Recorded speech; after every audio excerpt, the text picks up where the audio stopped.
The strength of a nation's currency is based on the strength of that nation's economy. And the American economy is by far the strongest in the world. Accordingly, I have directed the Secretary of the Treasury to take the action necessary to defend the dollar against the speculators.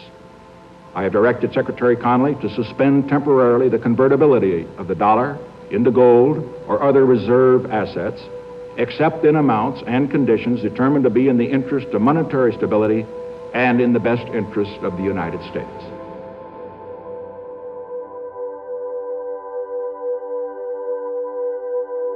August 15th, 1971 will stand as an important event in economic history for many, many generations. In fact, hundreds of years from now, people will look back to that day.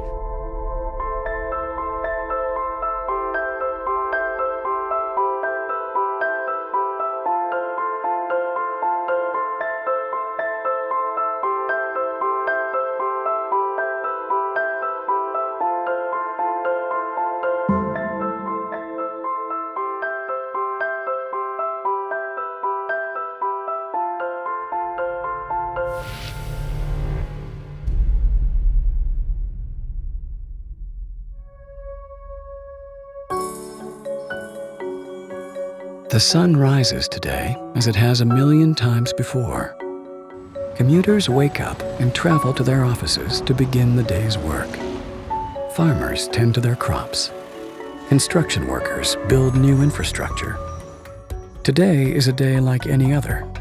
Or is it? In 2008, the world experienced one of the greatest financial turmoils in history. Markets around the world started crashing, and major financial institutions, once thought to be invincible, started showing signs of collapse. Governments responded quickly, issuing massive bailouts and stimulus packages in an effort to keep the world economy afloat. And it worked. The global economy recovered much quicker than most predicted, and soon it was back to business as usual.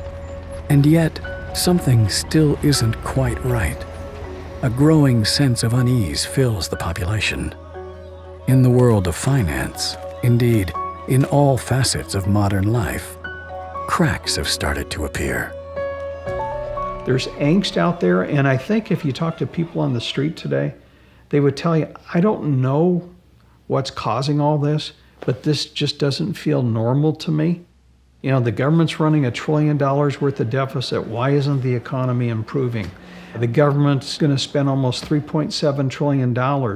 Why don't I have a job? Why is the unemployment rate at 9%? And I even think that number's understated.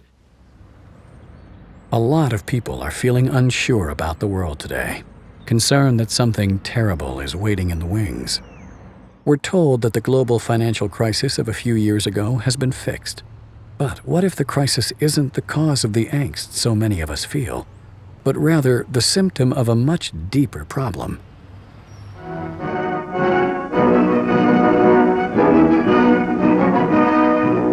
At Bretton Woods, New Hampshire, delegates from 44 allied and associate countries arrived for the opening of the United Nations Monetary and Financial Conference. Our story begins in 1944. With World War II coming to an end, the Allied nations met at Bretton Woods, New Hampshire, to create a new financial system which would stabilize the world once the war ended. With America poised to enter a golden age of prosperity, the U.S. dollar was chosen as the world's reserve currency. The Bretton Woods system was created after the Second World War at the Bretton Woods Conference in New Hampshire. And rather than using gold as the means of exchange between countries, as was the case under the old gold standard, the dollar was going to be used. The dollar was chosen because back then it was as good as gold. Under this new system, countries agreed to fix their currencies to the U.S. dollar, and the U.S. dollar would be tied to gold at a price of $35 per ounce. This meant that countries around the world could trade their currencies for U.S. dollars, which they could then exchange for gold. This created a system where all currencies were essentially backed by gold. To avoid the logistics of shipping physical gold across the world, when countries did exchange their currencies for gold, it was usually stored safely in the U.S. Under the Bretton Woods system, you could exchange your currency or your dollars for gold. Now, it only applied to foreign countries and central banks.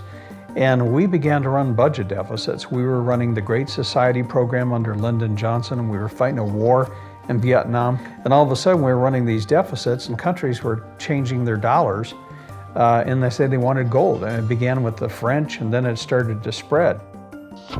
With all the new spending programs in the United States, other countries became concerned that the U.S. was spending more money than it had gold reserves. They started exchanging their dollars for gold and demanded physical delivery, as they felt that there were more dollars being printed than the gold that backed it. To prevent this outflow of gold from American vaults, President Nixon called for an emergency suspension of the gold convertibility system. I have directed the Secretary of the Treasury to take the action necessary to defend the dollar against the speculators. I have directed Secretary Connally to suspend temporarily the convertibility of the dollar into gold or other reserve assets. All of the problems that we see today in the monetary system are a direct result of the decision made in August 15th, 1971, to abandon a fixed link back to gold. What gold did is it provided discipline on governments, provided discipline on government spending. Under the old system, if you ran a budget deficit, then what would happen is gold would flow out of your country until there was a balance again. Well, without any gold backing, then countries ran perpetual deficits. So if you look at, for example, this country, from 1971 on, the U.S. has never run a surplus. Ever since we went off the gold standard, it's just been perpetual stimulus. Good times, bad times, always run a deficit. What led Nixon to abandon the gold standard in 1971, and although he claimed it was temporary, we've been waiting 40 years, we're still off of it. We ran up huge deficits during the 1960s. We had the guns and butter economy, where the government was both simultaneously fighting a war in Vietnam abroad. In addition, we were funding manned missions to the moon and the whole space program. We were creating more money than we had gold reserves to back it up. And a lot of our foreign creditors saw this and began to demand gold rather than their Federal Reserve notes, because they sensed that Washington simply didn't have enough gold to make its commitment to back the dollar. By removing the link between gold and the U.S. dollar, President Nixon created a system where all currencies were backed by nothing. This is what is known as a fiat currency.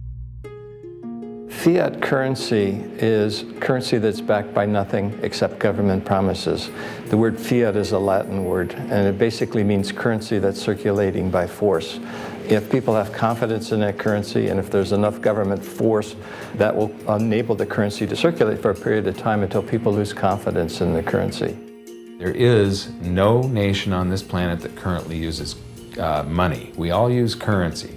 There will come a day when everybody knows the difference. Money is a medium of exchange, and the way it has evolved is that it's always something of intrinsic value until the modern age, when the politicians say, well, we don't need anything of intrinsic value anymore. All we need is political decree. We can say this is money, this piece of paper is money. Now money has a new characteristic. But underneath it all, there's this same concept in place that nobody ever seems to challenge, and that is that governments have a right to declare something of no value to be money, and you must accept it. That's really the problem, and it's still the problem today. It's destroying the economies of the world. With currencies no longer backed by anything real or tangible, their value was measured only in relation to each other. And because countries with relatively weak currencies can make products cheaply, countries devalue their own currencies to make them desirable trading partners. Every paper currency measures itself against the dollar. So if the dollar goes down, the other central banks respond to that, and they try and intervene in the foreign exchange markets to ensure that the impact doesn't hit their domestic economies. What is a Ponzi scheme? A Ponzi scheme is a fraudulent investment scheme that promises high returns for investors with little or no risk. Sounds too good to be true, right? That's because it is. In a legitimate investment scheme, The money invested is used to build wealth, typically through low-risk ventures like stock or real estate portfolios. Over time, this generates enough income to pay the investor back their initial investment plus some profit. A Ponzi scheme, on the other hand, promises massive returns quickly. How does it accomplish this? Instead of using the money invested to build wealth, a Ponzi scheme simply brings in more investors to pay off the previous investors. And because these new investors have also been promised large returns, the scheme must then find an even bigger group of investors to pay them off. All the while, the creators of the scheme are skimming cash from each group of investors. Because a Ponzi scheme doesn't generate any wealth itself, it must constantly bring in larger and larger groups of investors to keep functioning. Eventually, no more new investors can be found, or large numbers of previous investors all cash out at the same time, and the scheme collapses in on itself. By this time, the perpetrators of the scheme have siphoned off tremendous amounts of money for themselves, while the investors are left out of pocket and out of luck. Without a fixed link to gold, the U.S. Treasury has been able to borrow and spend as much money as it wanted. When the U.S. government needs money, it takes out a loan with the Federal Reserve. The Federal Reserve prints the currency required for the loan, and in return receives an IOU from the U.S. Treasury. These IOUs are called government bonds. With the money provided from these loans, or bonds, the U.S. government pays its bills and obligations. Meanwhile, the U.S. Treasury and the Federal Reserve work closely together to sell these bonds at auction, where foreign central banks, pension funds, and even individuals buy these U.S. government loans. And why wouldn't they? Loaning money to the U.S. government is virtually a risk-free investment. But if the loans are spent on bills and paying off previous loans, where does the government get the money to pay back the current loan and the interest that is charged on it? Is investing in a U.S. government bond simply one small part in a giant Ponzi scheme? The Federal Reserve System is definitely a Ponzi scheme. There's no question about it. They go through the appearance of lending money to the governments, and the governments agree to pay back the money plus interest. And so this money comes into being. They create it just for that purpose. They give it to the governments. Didn't exist before that, you understand. Central banks just make it out of nothing and click a few keys on a keyboard of a computer, and the Treasury of the United States government now has another $1 trillion that it can spend. That's where that money came from. And so that creates a liability on the part of the federal government to pay it back, plus interest. Now think about that, plus interest.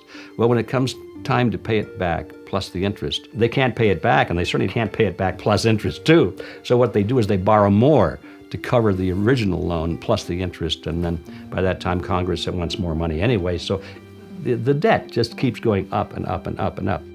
Under the current monetary system, we borrow all of our currency into existence, and we promise to pay it back plus interest.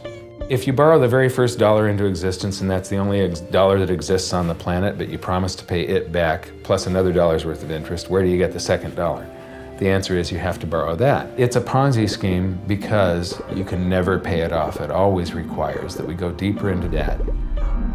Since 1971, the United States has been running trade deficits with the rest of the world, meaning we've been buying a lot more products from the rest of the world than they have been buying from us.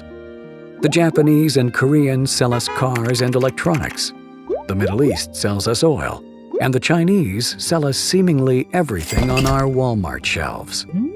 The U.S. pays for these products with U.S. dollars, and everyone is happy. But if countries were to convert these U.S. dollar profits back into their own currencies, their currencies would rise in value, making their economies less desirable to trade with. Instead, countries invest their dollar profits by buying U.S. government bonds.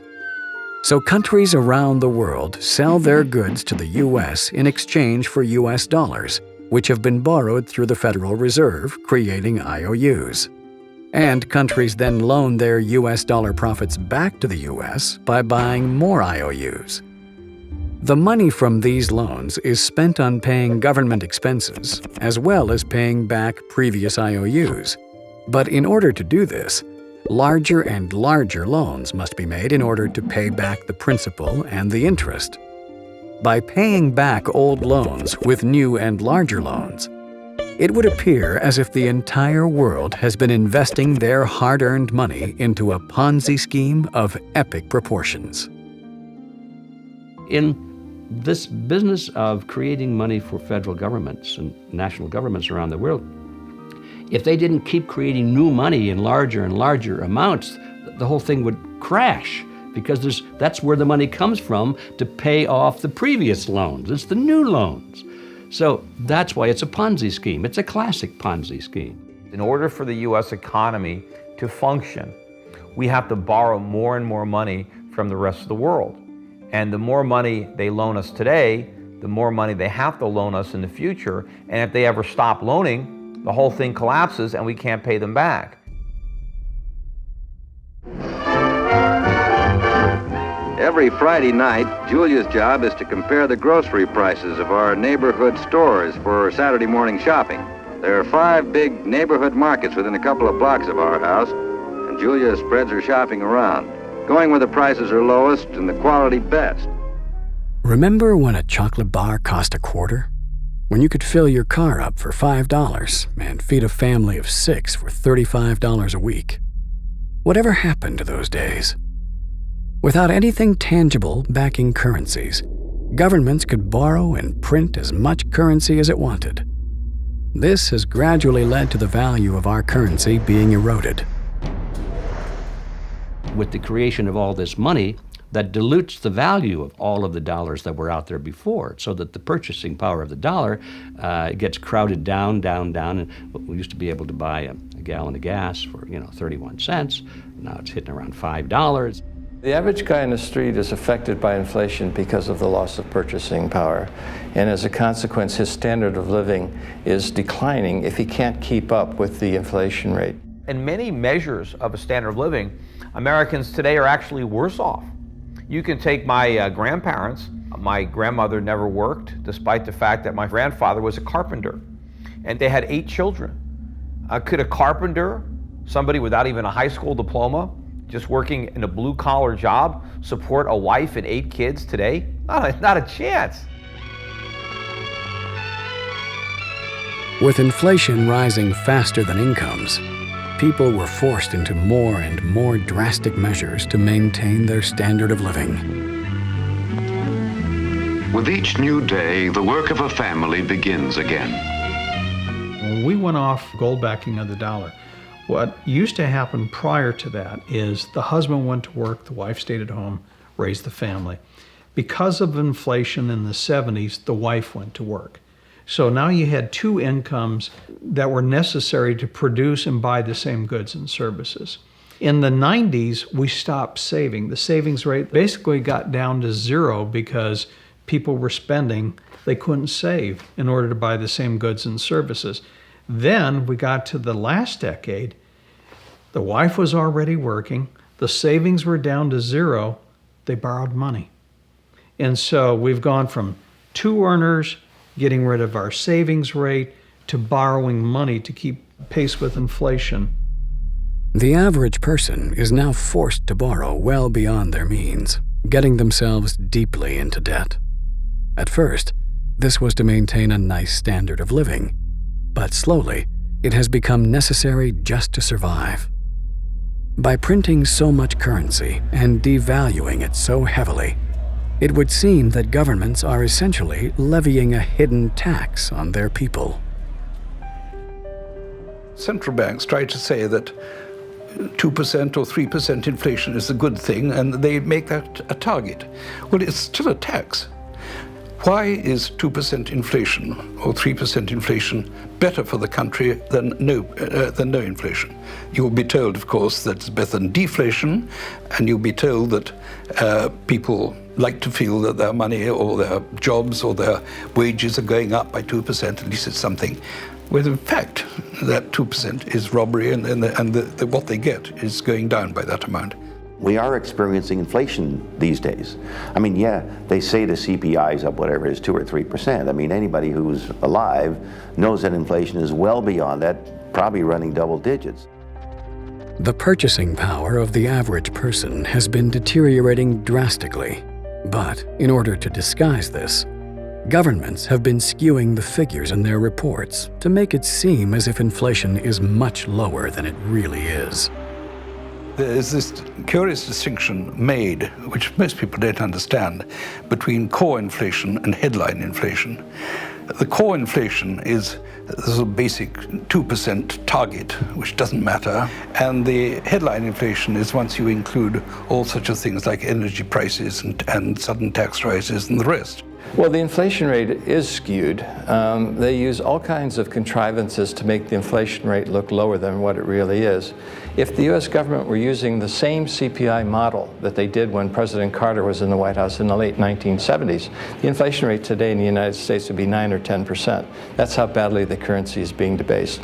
Now, the reason why they do that is there are a lot of inflation-adjusted responsibilities that the U.S. government has to pay out money to, for example, people on the Social Security system on an inflation-adjusted basis. If they keep the inflation rate low, according to their own statistic, that means they're paying out less. That means the government budget deficit is less. A thriving metropolis, Toledo is one of the world's greatest glass processing centers. In Akron, the state's 5th largest city, that story deals primarily with rubber. Akron is the rubber manufacturing capital of the nation and the world. Her very name is synonymous with rubber. In a global economy where currencies are measured only against each other, countries are able to artificially lower the value of their own currency, making their industries more competitive. A country with a weak currency can make products cheaper, causing entire industrial centers to move overseas.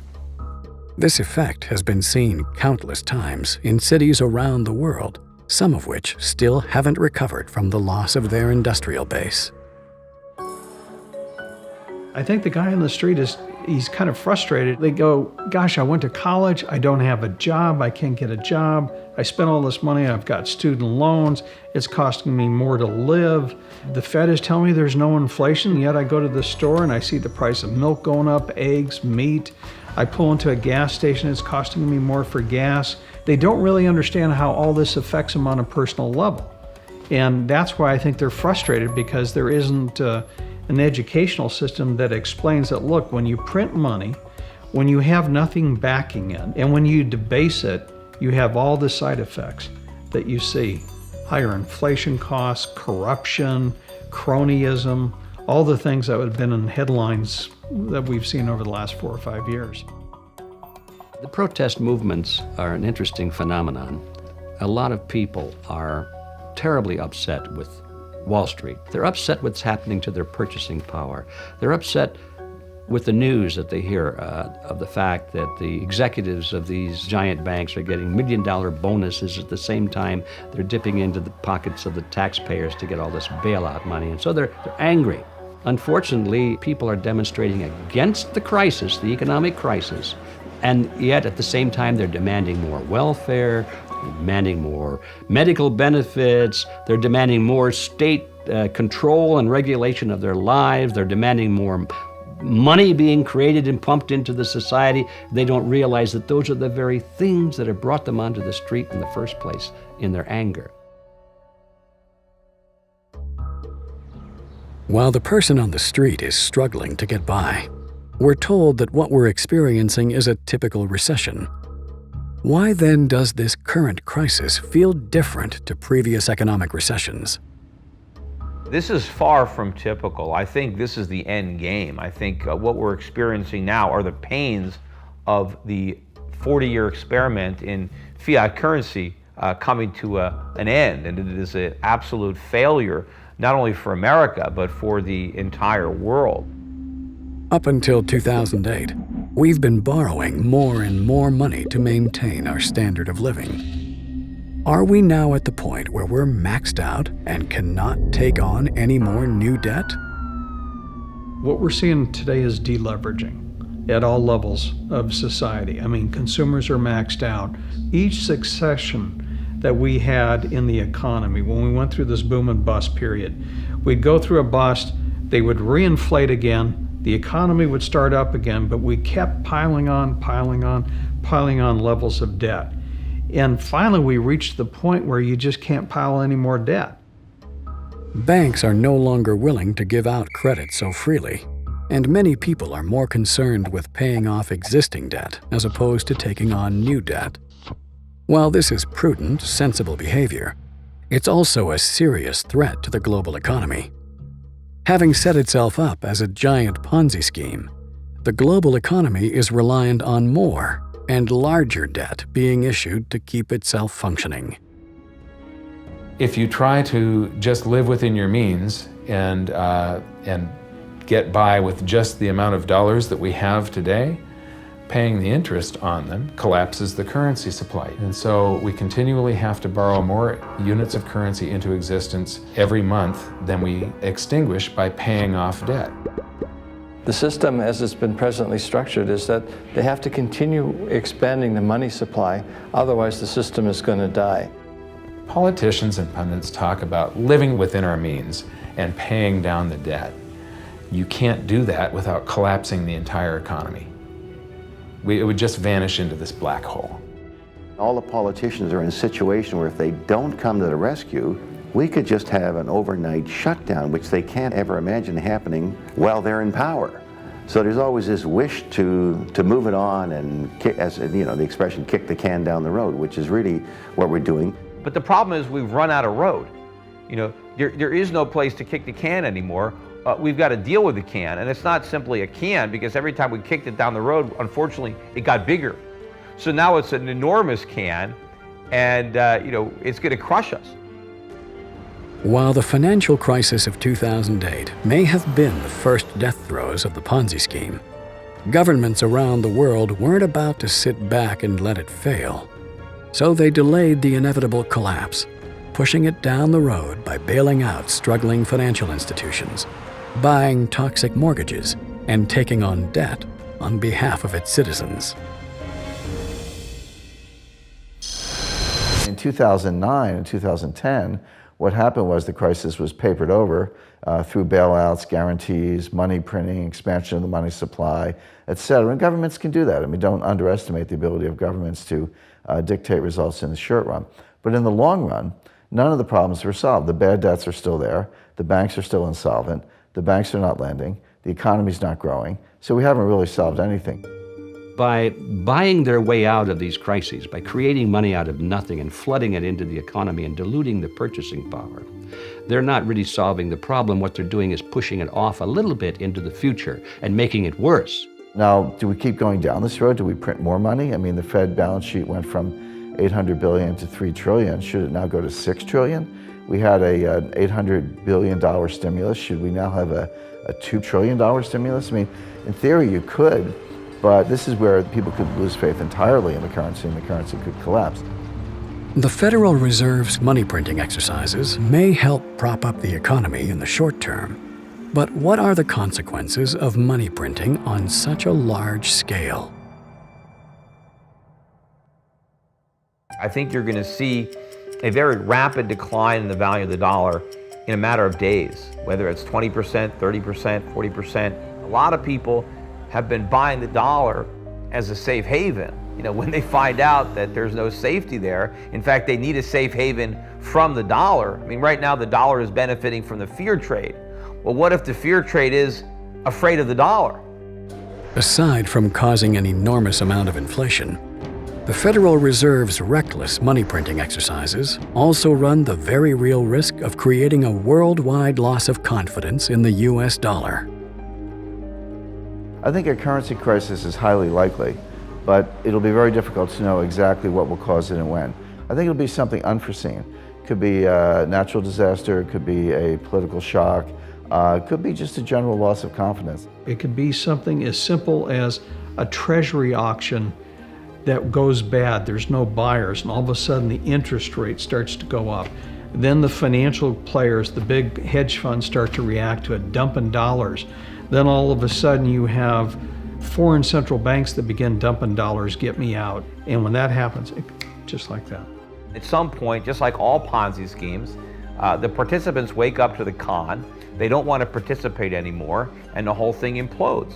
Now, you know, when private factors, when people who are voluntarily participating, foreigners, foreign central banks, when they stop buying, the one difference is the Federal Reserve can come and supply the demand for the people who are waking up to the Ponzi nature of what we're doing. But of course, when the Fed becomes the only buyer, that's the end game, or be the beginning of the hyperinflation. Hyperinflation is a rapid increase in the inflation rate, so much so that people lose faith in the currency, and you see what is in fact a flight from the currency. Defeated Germany has a runaway inflation. In Germany, the mark becomes so worthless, it is used to paper walls or to light stoves. What happens is the government spends so much money, forcing it to borrow. It gets to the stage where it's borrowing more money than the market is willing to lend to it. The central bank then steps in and turns that government debt into currency. The great question is, and I don't know the answer, is at what level of inflation, 5%, 10%, 15%, 20%, do you start to panic? All I know is when that level comes, everybody panics together. Consequence of a hyperinflation is the price of goods and services rises very, very rapidly, and that feeds upon itself, causing people to get rid of the currency even more quickly. So you then have a situation where people go out and they buy things just to get the hell out of paper money. And paradoxically, that then starts driving and accelerating demand for paper money because they want more paper money to go and buy things. So you have this situation where the value of paper money starts collapsing in advance of its issue. In everyday life, you'll be scrambling from day to day to get tangible things. If you're thinking of buying 1 can of tuna, you're going to buy 2 because you know that tomorrow or even later on that day or the next hour, that can of tuna is going to be costing you more. That you're going to be scrambling to get anything that's tangible. This period is going to involve a lot of economic pain. A lot of people who are currently retired in America are going to have to get jobs. Their retirement is gone. It's been bankrupted because they put their faith in a Bernie Madoff type national Ponzi scheme. And of course, a lot of the property is going to decay if people are spending money on these necessities. They don't have money to make the repairs necessary to maintain their properties. If the landlords can't collect rents from their tenants, how are they going to maintain the properties? How are they going to pay the taxes? So I think the whole economy is going to crumble beneath the weight of this runaway inflation. And of course, the initial reaction by the Fed will be to create even more inflation, to try to stimulate the economy by printing even more money, which of course is the source of the problem. On the surface, it would appear that this is a problem facing the United States alone. But with so many countries holding their savings in U.S. government bonds, a loss of confidence in the U.S. dollar could trigger a global crisis which would affect every nation on Earth. If the US dollar hyperinflates, the implications are really profound because you can go to a country like Zimbabwe and see the impact of a hyperinflation. But what happens when the world's reserve currency hyperinflates? We've never been in this situation before. It's impossible to predict, what the outcome is going to be. But logic suggests that if the US dollar hyperinflates, most if not all of the currencies of the world will also have severe economic problems because at the end of the day, the reserves of all of these currencies are basically dollars.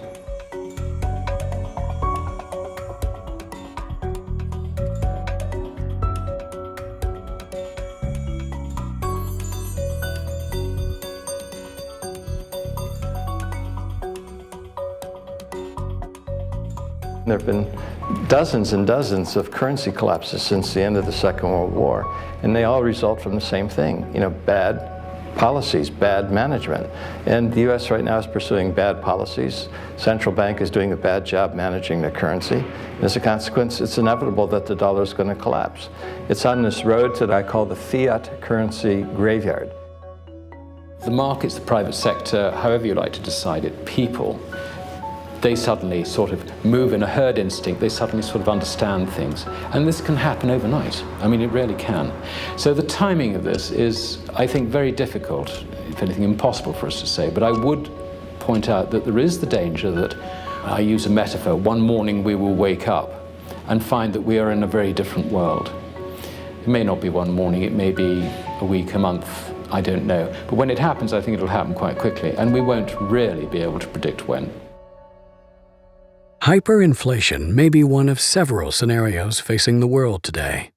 But history has shown us that whenever a nation tried to run its economy using an artificial fiat system, the end result is always the same: disaster. There is a proven 100% failure rate. There is no exception to this. Fiat currencies always fail. And then 40 years ago, we tried this grand experiment where all the world's currencies became fiat at the same time, when we ended the Bretton Woods system. The world is going to have to extricate itself from this monetary system based on the dollar, because if you want to back your currency, you have to back it with something. You can't back it with nothing. I always think of that old Superman movie where the first one where Lois Lane, she falls off the top of the building and Superman catches her. And he says, "I got you, don't worry, I got you." And she says, "Well, you got me, who's got you?" Well, that's the dollar. Who's got the dollar? It's not Superman. The dollar can't fly on its own. The dollar used to be backed by gold. It was gold that had the dollar. It's like everybody has tethered their ships to the Titanic of currencies. And so we're all going to go down. If there is a loss of confidence in the US dollar, and I think there will be in this decade, it's happened before, it'll just be history repeating, then we'll probably have to go back to something that will instill confidence. And what instills confidence is gold. The only real solution is to go back to a real sound currency. Real money with something behind it. It doesn't have to be gold or silver, but historically that has always been what societies have chosen through trial and error. They've tried this, they've tried that. They always wind up with gold or silver. I think that probably is a clue that it's not a bad way to go. With all the uncertainty facing the world today, a return to a gold-backed economy would seem logical. So how come there isn't so much as a discussion about such a return?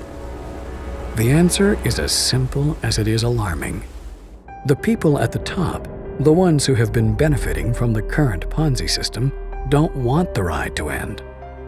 Many now believe the price of gold and silver have been artificially suppressed to make it seem less desirable as a unit of global exchange.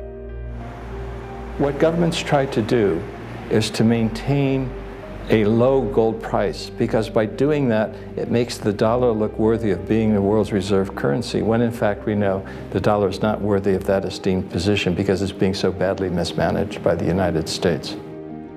Groups like the Gold Anti-Trust Action Committee, or GATA, have been tracking what they believe is the deliberate suppression of gold and silver prices through a variety of dubious means. In 12 years, we've amassed nothing but evidence that supports the manipulation of the gold price. But it'd be like talking about a murder trial when the jury would say guilty beyond a reasonable doubt, but you're going to have to present each point of evidence and how it all fits together. There are numerous methods that they use to suppress the price of gold. Some are harder to prove than others, but some of them are fully reported, and that's central bank sales. Between 1999 and 2002, the Bank of England foolishly sold a massive amount of Britain's gold reserves at an average price of $275 an ounce. The proceeds were spent buying euros and US dollars. The governments of Canada, France, and Switzerland, among others, were also sellers of their gold around this time. We know that the central banks used to sell 400 tons every year. Well, why were they selling 400 tons? Obviously, it was the dumbest decision anyone could have made in the decade. By far the dumbest. But they did it every year, sell 400, sell 400. I mean, now, gold goes from 300 to 1,600, almost 1,700. Why were you selling the gold? Because they were trying to keep the price down.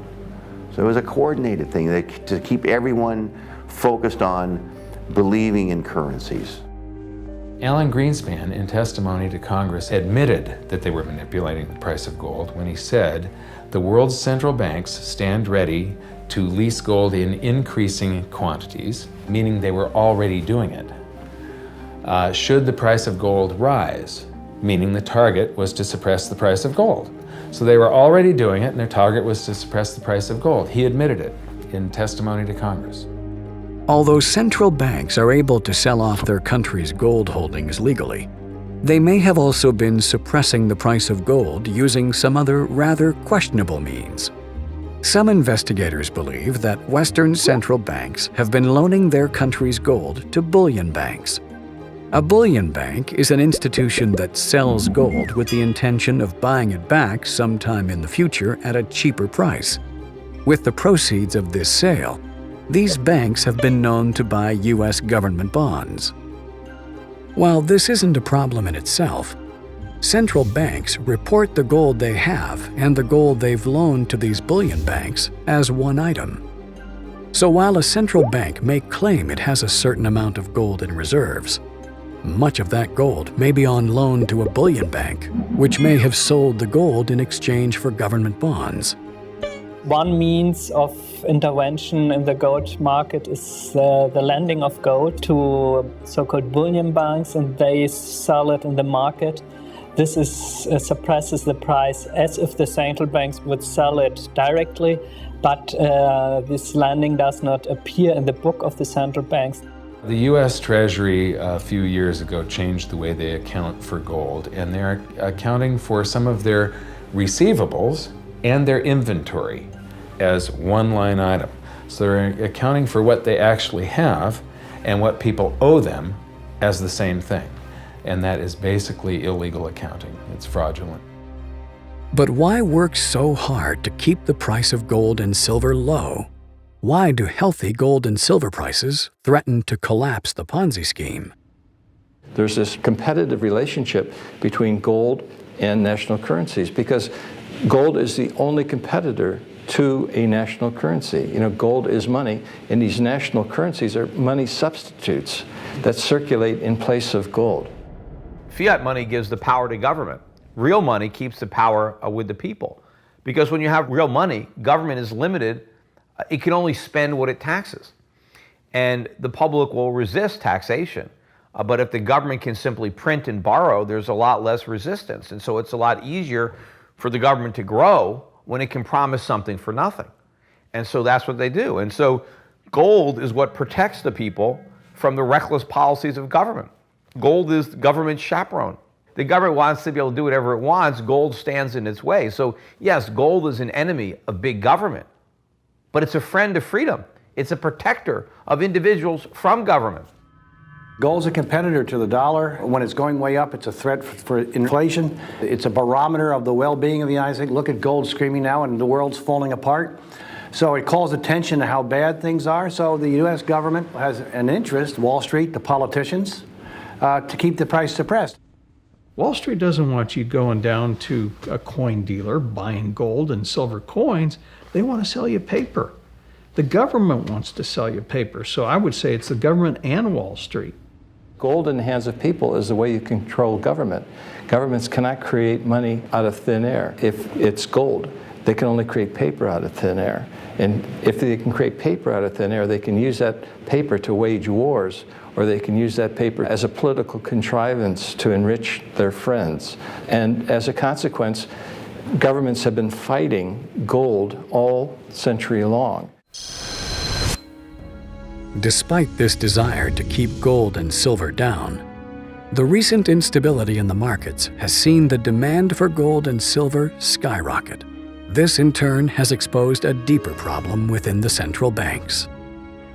The problem the central banks in the West now face is that they have sold an awful lot of gold to try and suppress the price of gold. They are now embarrassed by the fact that central banks, not in that original cartel, are now really very keen buyers of gold. And we're talking about the Chinese, we're talking about the Russians, we're talking about the Indians, we're talking about even Mexico. All these non-mainstream central banks, not part of, if you like, the top club members of the Bank of International Settlements, you know, the little guys in that context, they're picking up hundreds of tons of this stuff. To suppress the price of gold, Western central banks have had to sell or loan out their country's gold holdings. But because the gold they sell rarely leaves their vaults, no one can be certain they aren't selling or loaning out more gold than they physically own. If this is true, then this could be one of the biggest scams ever perpetrated in history. A massive con perpetrated not by individuals, but by entire governments. This central bank gold, most of it sits at the New York Federal Reserve and the Bank of England. So it's in the basement of these two places, and it doesn't actually move. When a country is doing international settlement, they basically take a bar off of this pile and put it on that pile. Or they'll just change the labels, or it's just a book entry, it's accounting. Except there's been some pretty creative accounting on all this gold, and I doubt very much that I don't think all of it is there. The question remains, if everybody, especially the big players, wanted all of their gold delivered at the same time, it is physically impossible to do it. Most gold that exists on the planet, there's more than one claim on each ounce of gold. There's several people that think that they have title to that same ounce of gold. I have said many times, over and over again, if you can't hold it, you don't own it. The game can't go on forever because sooner or later people are going to demand their physical gold or silver, and that already is happening. The lack of accountability in gold sales by Western central banks hasn't been a concern so far. But as more and more buyers of gold have started to demand physical delivery, central banks that have oversold or loaned out their country's gold will find themselves caught in a major scandal. The result of such fraudulent activity means buyers of gold, be they individuals, pension or hedge funds, or even entire nations, could be ripped off for billions of dollars. It's a little similar than the Murdoch scandal here at Fox News in London, the Madoff scandal. I mean, it's a very incestuous relationship between press, big money, and the politicians. And unfortunately, these things don't get corrected until they blow up. Madoff blew up, Murdoch blew up. The gold market is going to blow up, and I think will be a bigger scandal than either of them because it's a worldwide financial situation.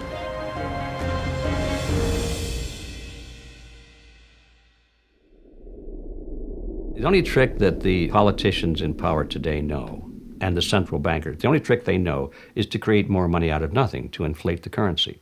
They have no other trick. So as long as we keep looking to them to be our leaders and solve the problem, how can we expect anything else? That's the only trick they know. Because the only other trick there is to stop inflating and to go back to a sound currency. And that would say, they say, oh no, we can't do that. And the reason they can't do that is because it would put them all out of business. They wouldn't be able to continue the Ponzi scheme. Even with cracks forming in the current financial system, the only solutions offered by governments are in fact just more steps down the road to disaster. But while a single person may not be able to save the world, there is still something you can do to protect your family and yourself. You cannot turn to a Ponzi schemer and ask him to run a real business because he doesn't know how. So you can't turn to all of these Ponzi schemers in government who are inflating the currency and say, well, let's solve the crisis in some other way, because they don't know how. So the solution is to quit depending on the same people with the same mentality to solve our problems. If governments won't go back on a gold standard, individuals can go back on the gold standard all by themselves. Politicians can create fiat money at will. That's why it's fiat. So why would you want to put your faith in that? Put your trust in politicians and bureaucrats and central bankers when you could just have something real that has intrinsic value, that is scarce, and that is going to remain scarce. Would you rather have gold or a fiat currency? And we see what's happening in the world, and obviously people are starting to figure out that gold is likely to sustain its value way more than a piece of paper is. It's not that the price of gold is going up, it's that the value of the dollar is going down. The price remains constant in terms of human effort and purchasing power. An ounce of gold today will buy the same thing it bought 2,000 years ago. An ounce of gold today is approximately takes so much human effort to get out and refine the same human effort that it took to do certain things 2,000 years ago. It's the human effort equation that maintains stability. How much effort does it take? Gold is financial insurance. And the thing about it is you own it because you want to be protected. And you just have to have it if you want to have or sleep at night, because there's nothing else. If some catastrophic event happens, and we've seen them, how are you going to be protected? The current financial system may be dying, but where there is chaos, there is also opportunity. As the old model falls apart, the door may be opened for great prosperity. It's clearly not the end of the world. I mean, it's probably not even the end of America. For many countries, this is going to be the beginning of an economic boom, a giant burden being lifting off their shoulders, where the world no longer has to loan trillions of dollars to Americans so that we can continue to consume what we don't produce.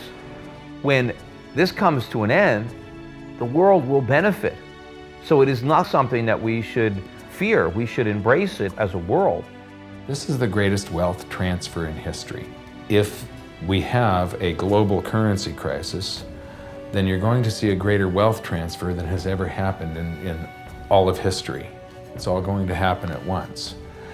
Therefore, it's the greatest opportunity. We have millions of people now taking an interest in what is money, the question of what is money, what should it be? And they're learning, especially a lot of young people.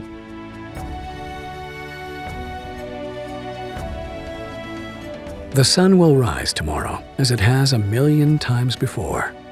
Commuters will wake up and travel to their offices to begin the day's work. Farmers will tend to their crops, and construction workers will build new infrastructure. But will the world they live in still be the same? In 2008, the world was given a wake-up call. The biggest financial crash in human history was delayed by the same poor decisions that brought it about in the first place. What that massive bailout bought us was not a solution, but merely time. Time for the people responsible to wring the last few dollars out of a dying system. But also, for those able to see the cliff edge approaching, time to protect themselves and their families from the imminent plunge.